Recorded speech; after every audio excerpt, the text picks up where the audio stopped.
Okay, hi everybody. Welcome to this week's coffee chat. It's Tom here from PH Nutrition, and this week I'm sat here with Jamie. There we go. Hey guys. So this week we're going to discuss supplements. Now, supplements is an area that I know as a nutritionist, and Jamie would probably echo as a coach, that we get asked a lot about. And just off the bat to begin with, that supplements, like the clue is in the name. They are there to supplement. You could potentially use them as a way to cover any areas that you may not get from your diet, but we would always recommend a food first approach to make sure that we're getting enough of, let's say, the right stuff into your diet. There are some things that could potentially aid your performance or aid your recovery, support your immune system, and potentially help you sleep a little bit better as well. So we're going to try to keep it kind of as brief as we can and not go too much down a rabbit hole, but just have a bit of a discussion about, what we get asked about, what works, what maybe doesn't work, and just to kind of give a little bit of clarity. If you're watching, you may want a pen and paper handy just to make a note of a few things that maybe you might want to think about trying. If you need a little bit more advice, then please just reach out and drop me an email. So, Jamie, as a coach, first and foremost, what do you tend to find, whether it's new members in the gym or existing members, they must come up to you and ask, what about this? Should I try that? The common thing we hear is oh, my friend said that this is good, or they've seen it on social media or something like this. So what kind of supplements do you regularly get asked about? So I think the big one for us, and perhaps again this is maybe driven by seeing what other people in the gym are doing, is creatine. And there's, I guess, a little bit of mystery around creatine and the benefits and what people might read or see on the internet if they're looking it up. So that's one. And I think maybe not so much new members, but definitely people who have been training for a while and they think, okay, what's out there for me in terms of the next stage? What could I be doing? Admittedly, sometimes it's more of is there a quick fix? If I take this, is it going to help me? And I know I've done that before myself. I think a lot of us are guilty of that sometimes. But that's kind of the big one that gets bounced around the gym quite a bit. Yeah, and thankfully, but for good reason. Creatine is actually the world's most researched supplement. So it is something that we can actually get from food as well. So creatine you can get from your diet, you can get from red meat. However, yeah, it's a relatively cheap supplement that works pretty well. Again, sometimes there's a few different kind of blends of creatine, etc. Like a bog standard creatine or a creatine monohydrate will tick the box for people. Now, people obviously tend to maybe link it to muscle building and performing strength and recovery, which it does. But there's also some really good research that it can improve some of your vital organ function and also your brain function as well.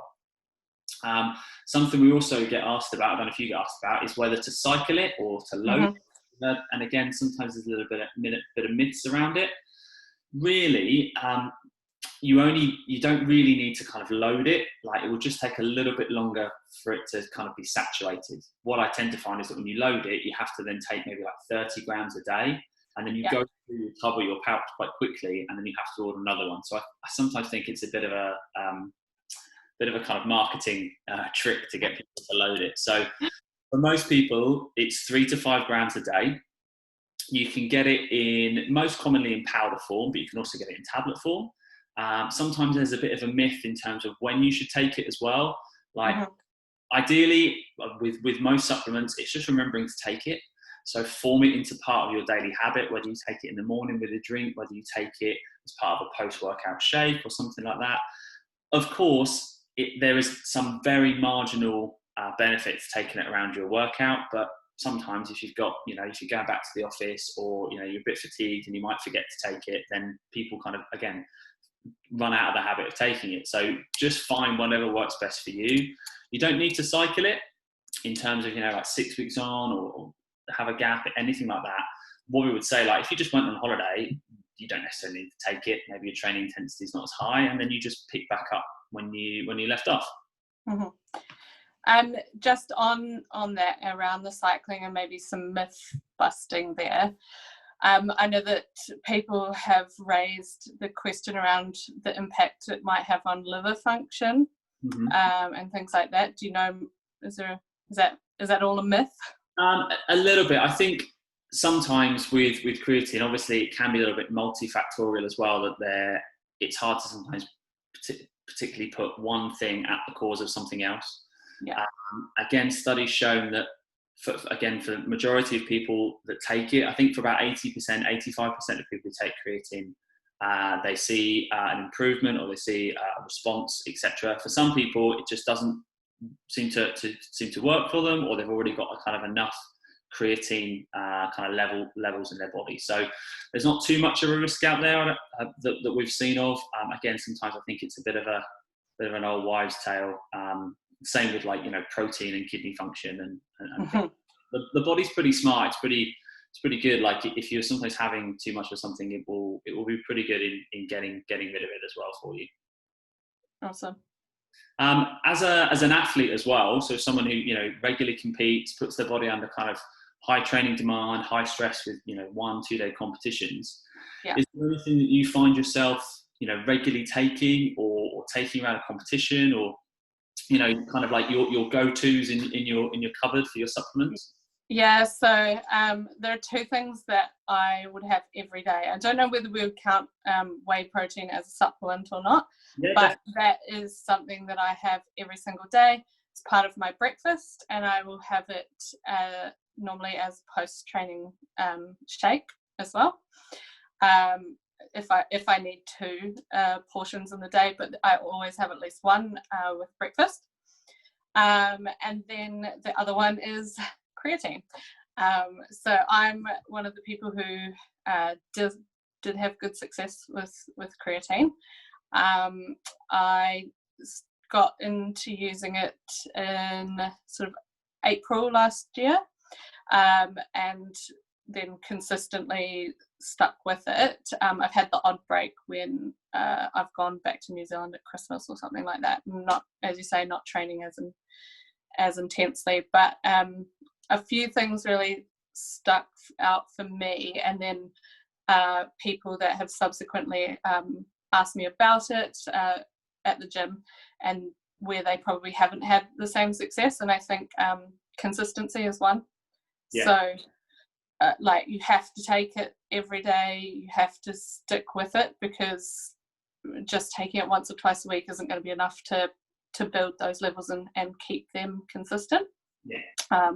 So even on a rest day, making sure you're still getting it in, making sure you are drinking the 3 liters of water, so that it fills your muscles with water, essentially, right? So something people can worry about is that sometimes maybe it's a bit of a myth, or they're not sure about it. It's like retaining a little bit of water weight. Mm-hmm. People will notice that they may feel or look a little fuller, but that's because, muscle tissue, like I say, it's just got a little bit more water in it. You could always do like a body scan to make sure that you're not just putting fat on, etc. And we spend a lot of our time doing CrossFit, functional fitness, whatever you want to call it these days, in either using like carbs as our energy source. So we're doing like a workout that's maybe like 5-8 minutes to like 20 minutes. So we're using carbs. But sometimes if we're doing, like heavy percentages of Olympic weightlifting or, back squatting, that kind of stuff, we're using our ATP, CP energy system. So again, that's what creatine is really helpful for, is to kind of boost that up. So, as I've said numerous times to people, like we can never be too strong. So if it's going to help you, lift a little bit more, perform a little bit better, then it's definitely something I think is well worth, and it's not an expense, I don't think. It's not. And you touched on there about consistency, and I think sometimes, maybe if people are newer to the gym, or maybe they're thinking now about, right, dialing things in, I'm going to buy some supplements, etc. Sometimes you can buy bundles and things like that, which is great and save yourself a bit of money. And there may be 2 or 3 supplements in there. What I'd always recommend to people is just add one thing at a time. So you then know if that supplement is working for you or not. Because if you take creatine and I'm going to take some omega-3, I'm going to take some Vit D, I'm going to take some of this, and you're taking about 5 pills a day and you see improvement, it's then hard to know which one it maybe was. So there is a longer process. I would always recommend to clients, like, right, add one thing in, let's go, 4 to 6 weeks, something like that, and then see the results. And then if that's good, right, we can add something else in. All right, didn't see the benefit of that, so I can skip that one out and move forward from there. Yeah, that's a definitely a sensible approach to take. Yeah. I know too, some people have a sort of stomach reaction to taking certain things. Creatine's one of them. I take it in capsule form, half before my workout and half afterwards. I didn't have any issues, but I guess also being conditioned to using whey products every day as well. So again, it's not jumping into everything all at once. Yeah. Shocking the system. Yeah, and you asked about, is it a supplement or not? Yeah, like protein powder is a supplement, and I think it's, again, like it's about £1 a serving for protein, isn't it? And I think it's a good staple to have in your cupboard. I think, one, it can help bump up meals that generally aren't high in protein. For example, you mentioned like breakfast, porridge, you could add it, to porridge, you could put it in a smoothie. It's fairly portable, so you don't have to take your whole bag with you, but you could put a portion in your bag, take it to work, take it to the gym, etc. All we would recommend is that you just look for one that is pretty kind of straight in terms of it. I don't know, like it does what it says on the packet. Like, don't be kind of bought into like a diet whey because it's got a tiny little bit of green tea in it. You'll just end up spending more money than you need to. You just need a very simple, a high quality powder. I know you guys at Sleven use Wade, which is one we highly recommend, and it's sometimes good for people with who maybe struggle with lactose a little bit. Just look for a standard whey protein. You can get a whey protein concentrate, you get a whey protein isolate. Like, sometimes isolate is absorbed a little quicker, so it can be good for post workout, but generally, like I say, a minimal ingredient whey protein is pretty good. If you're someone who's plant-based or you've got dairy allergy, we recommend to our clients they use a company called Raw Sport. Whey, it's Informed Sport tested, so great if you're in the military or you're an athlete who gets drug tested. And again, it's a really, really good ingredient profile, and there's some extra gut probiotics and things as well so if people need it. So they're the 2 companies that we tend to recommend. And again, sometimes you can pay extortionate money for whey protein because of all the extra bits that, a lot of the time you don't really need. Need. And something else we also get asked about is like, can I have more than one portion in a day, which is what you touched on there. And yeah, you can. Again, it's something that maybe people just get a bit worried about. Whey protein is just filtered milk effectively. So as long as, like I say, as long as your stomach's good, you can tolerate it, fine. You could have a couple of portions a day, breakfast, snack, as you need to. That's fine, no problem. Is there anything from your point of view that you've heard about in terms of supplements that you've heard some benefits, whether it's friends or athletes or you've seen on social media, but you haven't tried, or you want to kind of put me on the spot with?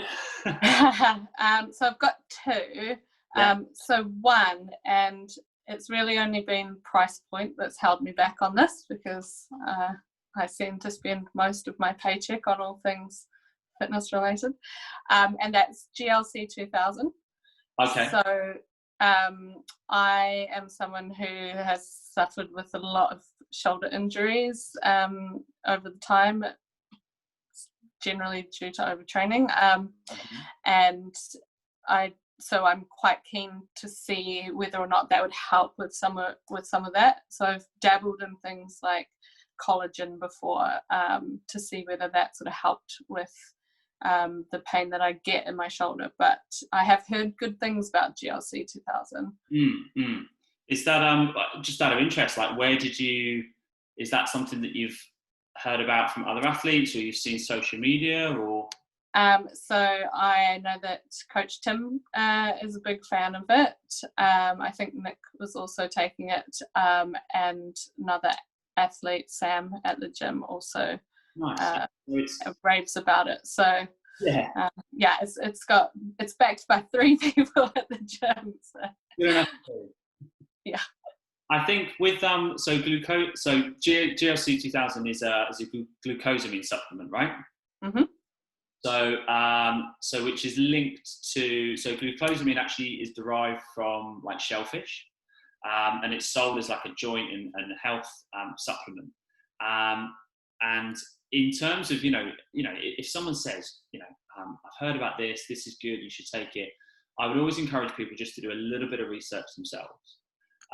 We highly recommend a website called examine.com. So this is an independent website that will take studies and will put them in a great database. So you can have a look and search for a supplement or even a food, and it will show you basically the results of these studies and how effective they are, etc.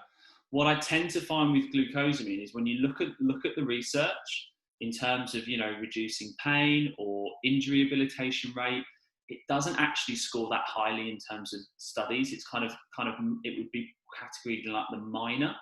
So it may not be something that I would necessarily direct people to straight away. What I may kind of ask them to do is maybe think about, right, if we're going to go a food first approach, I might get them to look at their omega-3 intake. So I might get them to look at, from a food first approach would be fatty fish. So oily fatty fish. So we've got things like salmon, mackerel, sardines, trout, etc. If they don't eat fish, I've got a number of clients that just don't eat fish or don't like those kind of fishes, then we'd look at omega-3 as a supplement. It's often something that we recommend to people that you can get from maybe something like bulk powders, etc. And that can help kind of reduce inflammation and then improve recovery. So I'm not saying don't buy GLC. Okay. All I'm saying is potentially saving us money there. I've, like I say, I know a couple of people that bought it and not really seen too much of a benefit. Some people will obviously take it and be great. There may be other factors in there as well. They may subconsciously have started going to bed a bit earlier. They may have subconsciously tidied up their diet and eat more fruit and veg and less processed foods as well. So it's not always like a yes or no. Obviously there's multi factors there to consider. With obviously the change in the seasons as well, we're quite lucky at the moment that we're in the summer and we're getting out and about and hopefully getting vitamin D on our skin. But as we get later in the year, that's something we would also highly encourage people to look at from a health point of view, is their vitamin D. Yeah. So again, pound for pound, it's pretty reasonable. However, we wouldn't recommend getting one from a supermarket because sometimes the dose isn't high enough. So again, probably more of a sports supplement company. Some of them might do omega-3 and vitamin D together in like a bundle, which would be great to just take over the winter months, because again, vitamin D will help with recovery, potentially help with bone and muscle tissue as well as potential respiratory infections and things like that. So omega-3, if you're vegan or plant-based as well, is obviously something just to be aware of, because you're not going to want to get it from that fish source. So there are vegan omega-3 options as well, whether in tablet or they do sprays as well. So if you've got anyone watching that's a vegan, we've got you back. Excellent.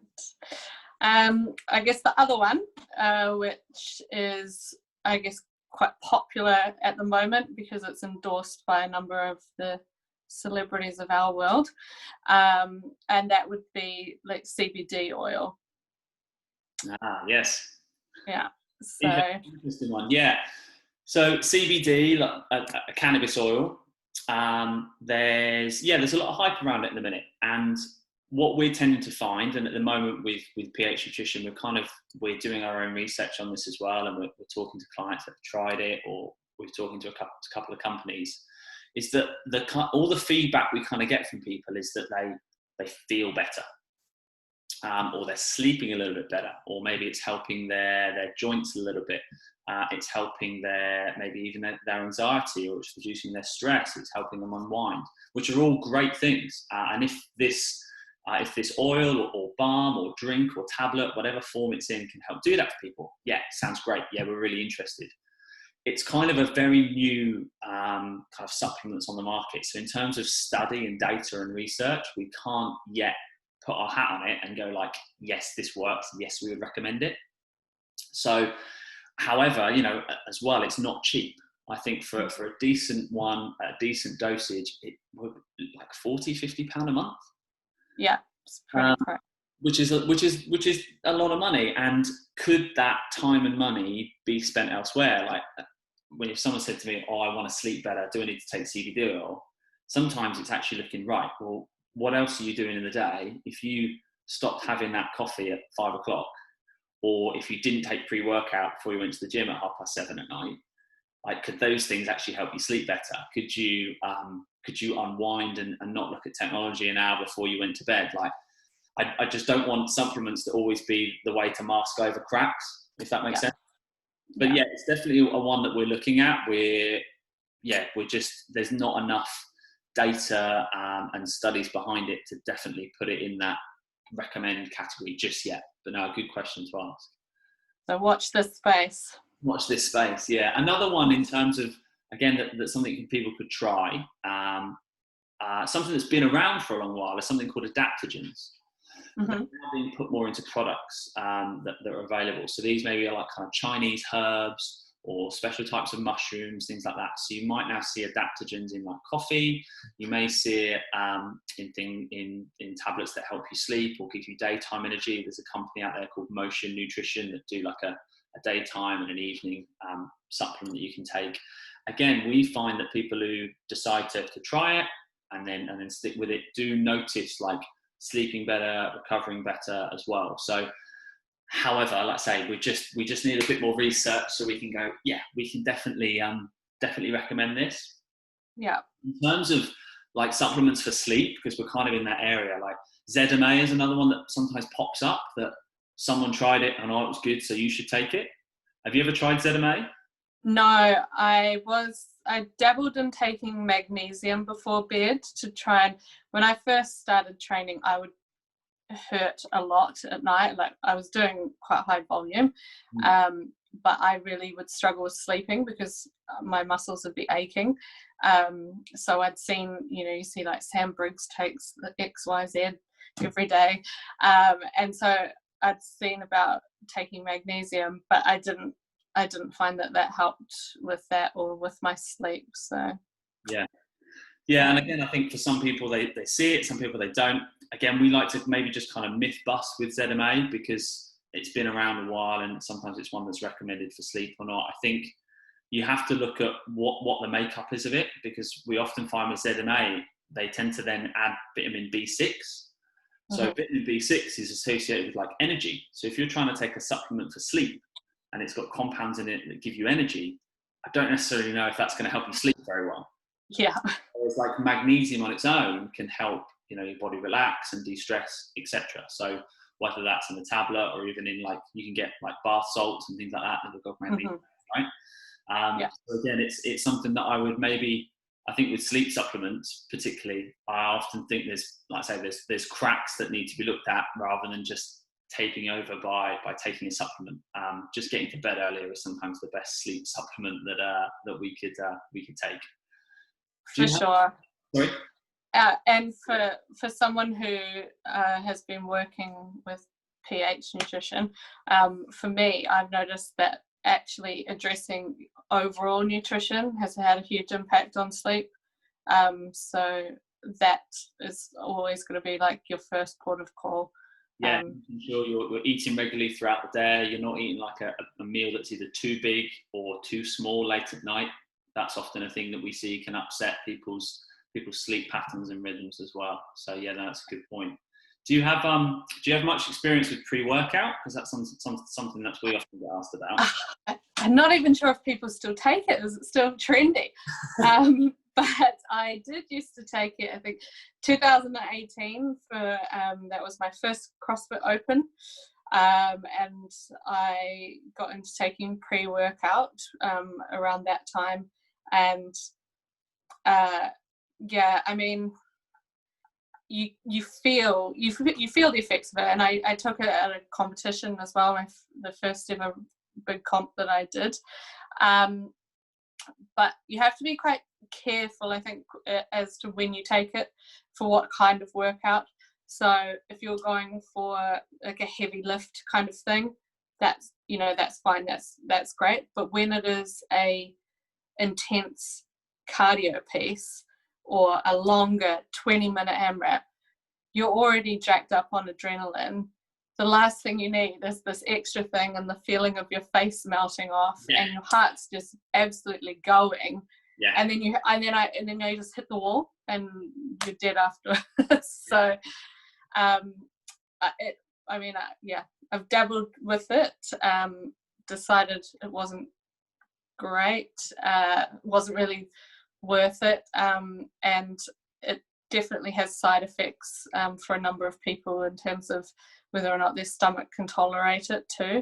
So you notice that at competitions a lot. So particularly, and I think with competitions, I mean, if you're not used to doing something or taking something, a competition day is not the day to be taking something new. If you're on the edge, and then you're on and off the loo all day because you've too much coffee in. I think, pre-workout is a big kind of part of the supplement industry. I think, like I say, people are starting to learn about what's maybe good and what maybe isn't as effective. I think definitely right about taking it at the right time. And I know some people end up relying on it every day to get them through a gym session. I'm like, well, hold up. So again, there's a bigger issue there. That if you feel like you need that pre-workout every day, then maybe you're not getting enough sleep, you're not eating enough food overall, that there's not enough recovery, we're overtraining. There's lots of things that could be affecting that. I think sometimes just look at the ingredients and see if there's one or two things you could pick out of it. So caffeine is a very good performance enhancer, and again, it's finding the right dose. So we often recommend caffeine tablets are good for people, because then you can play around with the dosage. Because sometimes if you're having a cup of coffee, the caffeine's good, but actually the milk in it might be too close to training, or if you've got a coffee machine at home, is it the right dosage, etc. So caffeine tablets can be quite good. And we often recommend with sometimes athletes is they take their caffeine a little bit earlier than they're used to, because then they kind of get over that bit of jitteriness, and then they're just calmer, they're clearer in their focus, because the caffeine's fully absorbed into their bloodstream. So maybe rather than taking it 15 to 30 minutes before, we'd maybe say, well, maybe take it like nearly an hour before you're ready to train. The skin tingling thing is something that sometimes puts people off pre-workout. So that's not actually from the caffeine. Some people think, oh, I've got a real big caffeine buzz. It's actually from a product called beta-aniline that will be within the pre-workout. So beta-aniline is a very good supplement in terms of improving performance. It improves like lactic acid kind of threshold, that kind of burn that you get. So what you can do with beta-aniline is just take it across the day. So if you take it in a short, condensed kind of time frame, like a pre-workout, you'll get that skin tingle. But if you were to take it, split your dosage across the day or dilute it in a bigger bottle, you won't get that skin tingle. So sometimes we recommend people take that kind of on its own, split throughout the day. So if you've got a pre-workout, you're thinking about it, just have a look at the ingredients, have a look at how much you're paying for it, and actually could, just some caffeine and some water give you everything you need. If you want the beta-aniline, could you buy that separately and have it across the day? And we'd always recommend, with caffeinated pre-workouts, is be really mindful using them after kind of 2-3 o'clock in the day, because that could well affect the quality of your sleep in the evening. Yeah, and I think to maybe ask why you want to take it as well. It can be it can be quite addictive, in that almost like the drugs, and they talk about with heroin, you're trying to chase that dragon, because you had such a phenomenal workout after taking pre-workout, and then you go and you do a session without it and you think, oh, that was awful, so I better take it again so I feel phenomenal again, and then it's just a repeat, and you become reliant on it in order to perform, which is dangerous. So yeah, definitely. I think, and again, these are just recommendations of some of the things we've tried, some of the things we've used regularly. It's not to say that you need them or everyone should be taking them. Like I say, you could always do a bit of testing and see what current levels are required. Like, we offer blood testing if people are interested in a little bit more about finding out where they're at before they start supplementing. And always focus on the quality as well. A lot of supplements are sometimes made with poor ingredients or poor forms of the nutrients. So just do your research. I think anything that's Informed Sport tested, is going to be very safe. You may have to pay a little bit more, but I think it's worth the quality. And like I say, we spoke about just adding maybe one thing in at a time, because there's rarely, like I say, that acute effect of, so if you take 3 or 4 things all together, you're not going to know if it's that one thing that's making the difference. I think, in summary, I think, having some protein powder in the cupboard is great, is a really good addition. I think most people are on board with that. Creatine for performance is the best one to add in as a base layer. In terms of recovery, I think omega-3 ticks a lot of boxes for a lot of people, but again, if we can get 2 to 3 portions of that oily fish in a week, we're going to tick that box. We don't necessarily need omega-3. And then, pre-workout, well, again, caffeine, a good night's sleep, well hydrated, and you could always, like say, look around about certain things with supplements as well. The only other thing I just wanted to touch on was about, do we need anything intra-workout, which is something we get asked about, and generally the answer is no, because most people are training for an hour, 75 minutes, and they're not constantly training anyway, because they warm up, they watch the coach, they do a bit, there's a gap between the metcon or whatever, or if they're lifting, there's 2 or 3 minutes rest, so they don't necessarily need something. If, however, I don't know, maybe they're more into their endurance, they're on a long bike ride, they're running for more than an hour, etc., then intra-workout nutrition then is very, very key, because as soon as you lose hydration, you lose performance. So that's adding like an electrolyte tablet into your water, using like electrolyte or energy gels or caffeine gels are really good. And then you could also look at even something as cheap as like coconut water, which is really good for electrolytes, even some fruit juice, again, because it's just quick carbs. Or you can look at something like dextrose or cyclodextrin, which again are just carb powders, just to give you a top up of energy, because we often see when people are doing 60-minute, 90-minute kind of endurance pieces, they tail off. So they just need that little bit of top up in terms of energy. Yeah, I think that's maybe something for our members to think about if we're potentially going to see a trend of people maybe cycling or running to the gym a bit more often to avoid using public transport. Yeah. So just making sure that they're tailoring their nutrition appropriately, getting in, maybe it is having that gel or the coconut water on if they're going to cycle or run to the gym before they're going to start their hour to 2 hours if they're doing 2 classes, and then back on the bike again. So yeah, and those gels are great. I mean, you can take one every 20 minutes. I'm set for mine today. There we go. Yeah, SIS is the brand we recommend. Again, they're Informed Sport tested. They're used by a lot of sports teams, etc. Yeah, there's lots of different flavors out there. SIS also do the hydration tablets that you can pop into your water. And even if you're training in heat, if you're training outside, like you'll lose electrolytes, you'll lose water when you're sweating. So having a tablet like that, in your bottle, so you've kind of got it before, during, and after, would be a really good shout. And they're readily available from like Tesco, Sainsbury's quite easily. Yeah. Super. So we've gone down a rabbit hole, as always. We have. Loads to cover, but I think, like I say, just do your research. Don't be afraid to reach out to myself or ask one of the coaches about their opinion, and just, like I say, just be consistent, monitor how you feel, and don't try and change too much at once. But there's no magic pill that's going to necessarily get you from where you are to where you want to be. I think, like I say, it is the fine piece of the puzzle. And we always promote a food first approach as well. Yeah. Super. Okay, well, thanks very much for watching, everybody. And Thanks for your time, Jamie. Thanks for coming on today. Welcome. It was good to chat. Yeah, good. And we'll see you guys soon. Take care.